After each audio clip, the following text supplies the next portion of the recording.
Praise the lord. પ્રભુ ઈસુના નામમાં આપ સર્વને પ્રેમી સલામ. પ્રભુના વચનોમાંથી શીખવા માગીએ છીએ. ગીતશાસ્ત્રનું પુસ્તક તેનો 62મો અધ્યાય 11મી અને 12મી કલમ. ત્યાં લખવામાં આવ્યું છે, ઈશ્વર એકવાર બોલ્યો છે.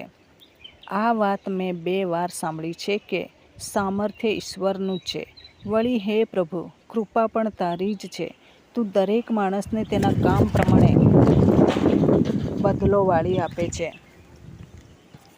પ્રભુનું સામર્થ્ય એ અદ્ભુત છે અને એ ઈશ્વરનું સામર્થ્ય અહીં આ વચનમાં કહે છે કે એક વાર નહીં પરંતુ 2 વાર સાંભળી છે. જે ગીત કરતા છે એ કહે છે કે ઈશ્વરનું સામર્થ્ય વિશે મેં 2 વાર સાંભળ્યું છે. આ અધ્યાયમાં આ પ્રમાણે છે. બીજી જગ્યા પર ઘણી વખત બીજું ઘણું બધું હશે, પરંતુ સામર્થ્ય ઈશ્વરનું જ છે. પરાક્રમ ઈશ્વરનું જ છે. કૃપા ઈશ્વરની જ છે. કોઈ વ્યક્તિ આ જગત ઉપર કૃપા રાખી શકતું નથી. સામર્થ્ય કોઈની પાસે નથી. પ્રભુની પાસે સામર્થ્ય છે. ઈસુની પાસે પુનરુત્થાનનું સામર્થ્ય છે અને શિષ્ય લોકોએ પુનરુત્થાનની સાક્ષી પૂરી હતી. અને પુનરુત્થાનના સામર્થ્યમાં એટલી બધી તાકાત છે કે અંધકારની શક્તિ આ પુનરુત્થાનની વાત સાંભળીને જ હચમચી જાય છે.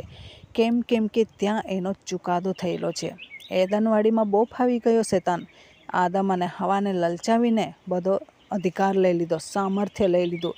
પરંતુ વધસ્તંભ ઉપર એ કિંમત ચૂકવીને ફરીવાર અધિકાર, સામર્થ્ય, પરાક્રમ, ઓથોરિટી એ બધી જ બાબતો પ્રભુ ઈસુએ હાંસિલ કરેલી છે. અધિપતિઓને, અધિકારીઓને તોડી પાડીને, અંધકારરૂપી સત્તાને તોડી પાડીને, વિધિઓના લેખને એ ખતમ કરીને ક્રૂસ વચ્ચે જડીને એમને ખીલાથી મારી નાખ્યું, વધસ્તંભ ઉપર મારી નાખ્યું. અને હવે એ વિજયવંત થયેલું છે. ઉઘાડા પાડી દીધા છે. તમાશો કરતા હતા એદનવાડીનો, એ તમાશાને ઉઘાડો પાડ્યો પ્રભુ ઈસુ ખ્રિસ્તે વધસ્તંભ ઉપર. એટલા માટે જ્યારે શેતાન પુનરુત્થાનનું નામ સાંભળે છે, પુનરુત્થાનની સાક્ષી સાંભળે છે, એવા સમયમાં હચમચી જાય છે. આપણી પાસે કોઈ તાકાત નહીં મળે, પરંતુ પ્રભુનું સામર્થ્ય, પ્રભુની તાકાત એ આપણો પરાક્રમ છે. પ્રભુનો આનંદ એ જ આપણી તાકાત છે. નેહમ્યાના પુસ્તકમાં લખવામાં આવ્યું છે. એટલા માટે આપણે પ્રભુની તાકાત લઈને આગળ વધવાની જરૂર છે.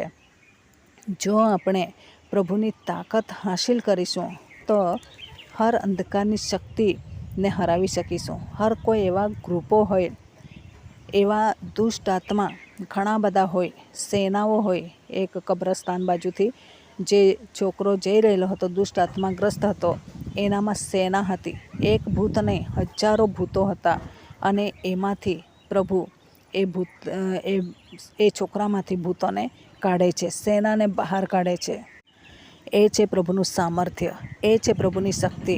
આજે દુનિયામાં તાંત્રિકો છે, પરંતુ તાંત્રિકો પણ એમના સાધેલા ભૂતથી એ પ્રમાણે કરે છે. પરંતુ જ્યારે પ્રભુના લોકો હોય છે, એવા સમયમાં એમને કંઈ એ લોકો કરી શકતા નથી. એક વખત એક ખ્રિસ્તી વ્યક્તિ, હવે એનો વિશ્વાસ કેવો હશે આપણે નહીં જાણીએ, પરંતુ એવી રીતના એ લાઈનમાં ઊભો રહી ગયો. તાંત્રિક પાસે જઈને લાઈનમાં ઊભો રહી ગયો.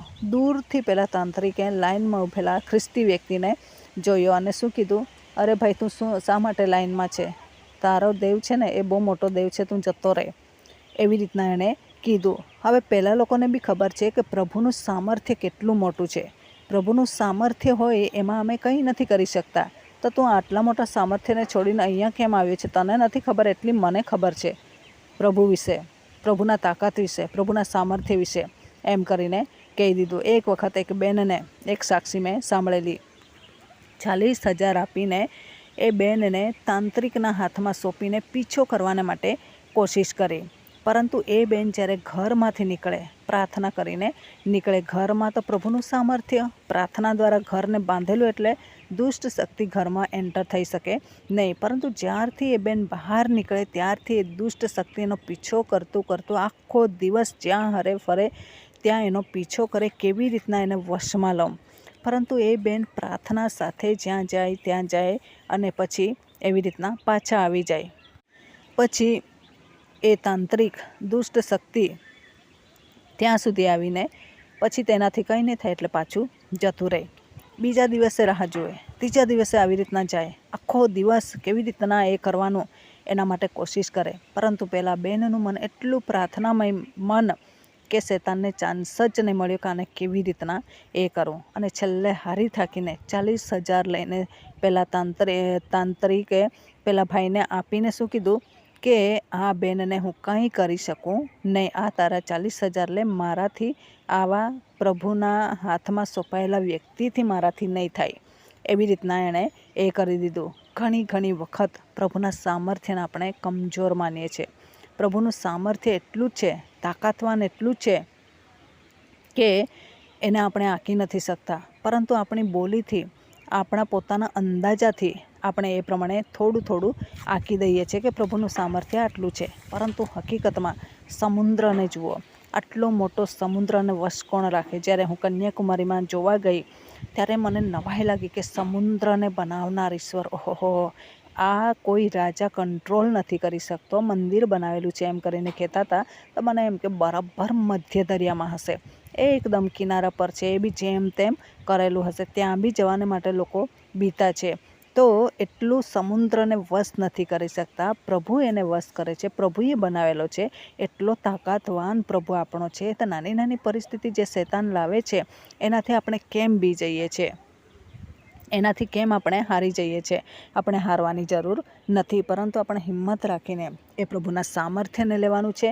જ્યાં જઈએ ત્યાં પ્રભુના સામર્થ્યને લઈને જઈએ. શેતાન કેટલો બી કોશિશ કરશે, લોકો કેટલાય રૂપિયા આપશે આપણા માટે, આપણને ખરીદવાને માટે, તાંત્રિકો દ્વારા ખરીદવાને માટે, જાદુ કરવાને માટે, આ કરવાને માટે અને આપણને વશમાં લેવાને માટે કોશિશ કરશે. પરંતુ પ્રાર્થના કરીને, ઈસુનું રક્ત લગાડીને, પુનરુત્થાનનું સામર્થ્ય લઈને જ્યારે જઈએ, પ્રભુનું સામર્થ્ય લઈને જઈએ, એવા સમયમાં લાખો કરોડો પણ કામ આવશે નહીં. આટલી શક્તિશાળી પ્રાર્થના પ્રભુએ આપણને આપેલી છે. પ્રભુના હાથમાં સોંપાઈને એ પ્રમાણે કરીએ તો આપણે ઘણા બધાઓને માટે એક સાક્ષી ઊભી કરીશું, અને પ્રભુ કેટલા તાકાતવાન છે, સામર્થ્યવાન છે, તે આપણે લોકોમાં પ્રદર્શિત કરીશું. તો આ વચન પ્રમાણે જીવન જીવવા પ્રભુ આપણને સહાય કરે. વચનનો આશીર્વાદ પ્રભુ આપણને સર્વને પૂરો પાડે. આમેન. પ્રાર્થના કરીએ. પ્રભુ, અમે તમારો આભાર માનીએ છીએ, તમારી સ્તુતિ કરીએ છીએ. રાજાઓના રાજા, પ્રભુઓના પ્રભુ તમે છો, દેવોના દેવ તમે છો, પરાક્રમી પ્રભુ તમે છો. તમારી પાસે સામર્થ્ય છે, તમારી પાસે તાકાત છે, તમારી પાસે ઓથોરિટી છે. ભૂમંડળના રચયિતા, હેન્ડલિંગ કરનાર ઈશ્વર તમે છો. તેના માટે આભાર માનીએ છીએ. તારાઓને તમે બનાવ્યા છે, સમુદ્રને બનાવ્યું છે, પૃથ્વીને બનાવી છે, ઊંડાણને બનાવેલું છે. બધું તમારા કંટ્રોલથી ચાલી રહેલું છે, તમારા હાથમાં છે. તેના માટે પણ પ્રભુ હું તમારો આભાર માનું છું, તમારી સ્તુતિ કરું છું. તમામ શ્રોતાજનોને પ્રભુ તમારા સામર્થ્યનો ઉપયોગ કરવાને માટે, તમારા સામર્થ્યનો ઉપયોગ કરીને શત્રુ શેતાનને છૂંદી નાખવાને માટે તમે કૃપા પૂરી પાડો, એવી ખાસ પ્રાર્થના અમે કરીએ છીએ. આ પ્રાર્થના પ્રભુ તમે સાંભળી, તેના માટે આભાર. એ પ્રમાણે સામર્થ્ય રિલીઝ કરો. આ પ્રાર્થના પ્રભુ ઈસુના મૂલ્યવાન નામની અંદર માગીએ છીએ. Amen. Thank you. Praise the lord. God bless you. Amen.